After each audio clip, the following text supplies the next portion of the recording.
Hello guys! What's up? So ngayon ay meron na namang bagong recipe si Nadingge. Ito ang baked sushi.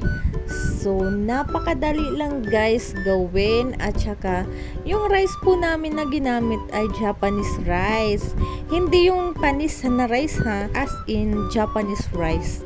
Yung legit na Japanese rice. So yung kailangan nyo lang guys ay itong salmon. Kung meron kayong salmon belly, yung buong karne talaga ng salmon, yun, prituhin nyo lang. At saka, himay-himayin nyo itong crab meat into maliliit lang na pieces. Set aside lang. Tapos, sunod na manghihiwain ay yung mangga. Dapat matamis na mangga, guys. So, yung ginamit namin dito ay 3 mangga. Pero, maliliit lang siya, guys. Tapos, matatamis siya, guys. Diba? Ayan, so, hinango na namin itong salmon kasi sakto naman na yan, mabilis lang maluto. So ayan, naka-prepare na yung mga ingredients guys. O tingnan nyo. So eto, naghiwa-hiwa na ng mangga si Nadingge into maliliit din na pieces, parang cubes lang kasi hahalo natin yan doon sa rice.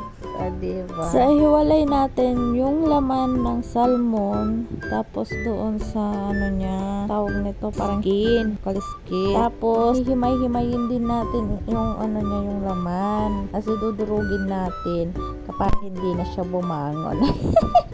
Ilagay na natin ang rice dito sa ating lalagyan. Tapos, piliin lang natin yung hindi tutong kasi matigas. Tapos, lagyan natin ng sesame oil, asin, at saka asukal. 1 tablespoon lang po. At vinegar.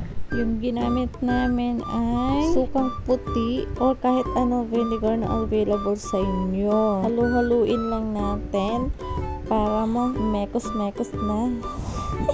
So after natin mekos-mekos guys, i-flatten naman natin. Ayan, so dapat pala compacted. Sa kabilang bowl, maghalo kayo ng tuna. Kahit anong tuna na available dyan sa inyo. Ilagay nyo na yung salmon, tapos yung crab meat na may mangga na. So, magtira kayo ng mangga na pang toppings.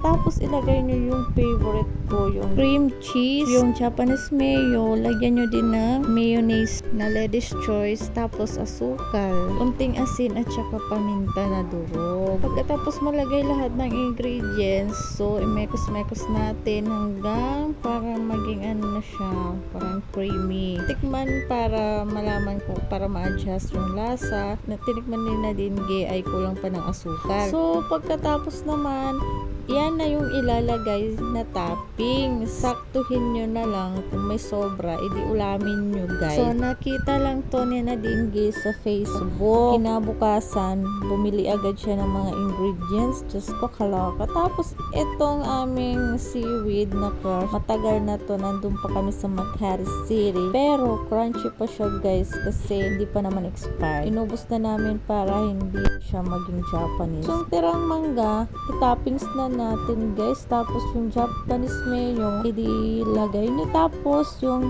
sriracha, yung medyo maanghang siya na parang ketchup. Masarap pala yun guys. Tapos meron pa kaming natirang Japanese na seaweed. Ay, galing Japan talaga. Masarap talaga yung galing Japan na seaweed guys. As in, medyo may salt talaga siya. Basta ang sarap. Yun lang masasabi ko, masarap. Naglalaway na naman ako habang nag-voice over. Pero guys, buti na lang inedit ko to ngayon kasi may natira pa kami doon sa baba. So mamaya ay kakainin namin. Pero guys, talaga mabigat sa tiyan talaga yung cream cheese. Hanggang ngayon, busog pa ako guys. Naglaban na kami, tapos busog pa ako. Mabigat talaga sa tiyan yung cream cheese or cheesecake, mga ganon, basta mabigat sa tiyan at saka ilang days bago matunaw.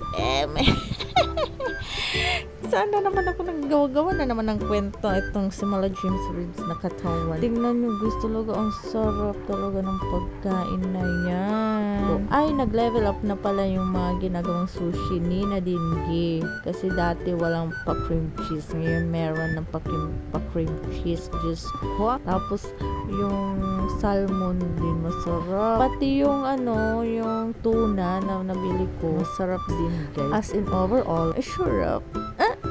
Sarap. Pero diba guys, baked sushi dapat to. Kaso wala naman kaming oven. So direktang kain na talaga kasi sobrang gutom na kasi kami dyan guys. Anong oras na yan? Mga 2 p.m. Tapos hindi pa kami naglalan. Diyos ko, kaya nga patay gutom ang mga person. So bali, 2 pack ng seaweed yung naubos namin. Yung isa yung Japanese at saka itong last ay yung Korean. Mas masarap talaga yung Japanese kasi galing Japan kasi yun. Yung Korean ay doon namin nabili sa SNR. Pero mas bet talaga namin yung Japanese. Siguro na-adapt ko talaga yung kakakain ko ng mga Japanese na mga pagkain, na mga tira-tira, mga pan. Kaya love na love ko talaga yung Japanese foods. So, yung mangga, huwag nyo itatapon yung sobra. Limasin nyo talaga guys kasi mahal ang mga bilihin ngayon. Huwag kayong magtira guys. Just ko, sayang. Lalo na at matamis talaga yung mangga guys. So, amuyin nyo muna. Pag mabango yung mangga, matamis daw yun. Diyos ko, die. So, ayan guys. Kill ang person for today's video.